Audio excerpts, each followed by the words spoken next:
Bukod sa may preservative powers ang asin na gamit sa kusahos, tatakbo Holano rin ang asin na to at export quality pa. Presenting Asin Tibuok.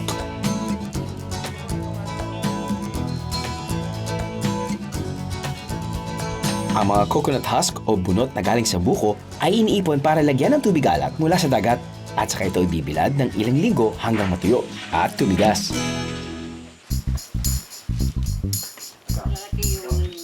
Pagkatapos ay pausukan ng mga ito hanggang maging salt rocks at ang mga bato na hahanguin mula sa pinabagang mga bunot ng niyog. Start sa pag-produce natin ng asin tibuok, ito gawin ito ng 3 days and 2 nights. Kung malalaki yung bundok ng usok ang gawin natin.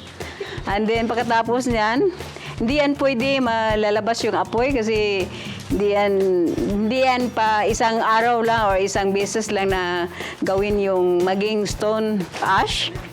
Gawin yung stone ash at saka pagkatapos kung lalabas yung apoy, i-spray nila ng tubig dagat doon.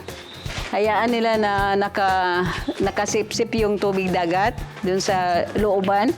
Pero hindi yan off yung apoy. Palaging nakasiga doon sa ibaba. Hanggang maubos na yung lahat, yung kahoy panggatong doon sa ibaba, kung lalabas na talaga yung stone ash.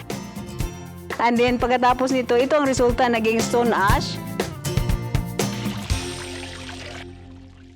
Pagkatapos noon, ilagay nito sa filter, lagyan ng tubig dagat, i-filterize yung doon sa baba, ready for cooking na.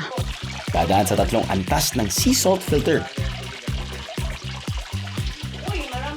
Ang filtered seawater ngayon ang lulutuin sa mga paso hanggang maging asin.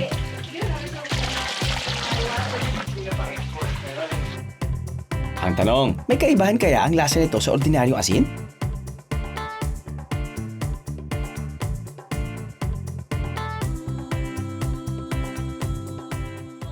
Tikman nga natin to, Ray.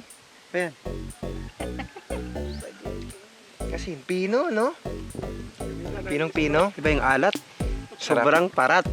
Ano yung parat? Alat. Parat ka! Parang alat ng mukha mo.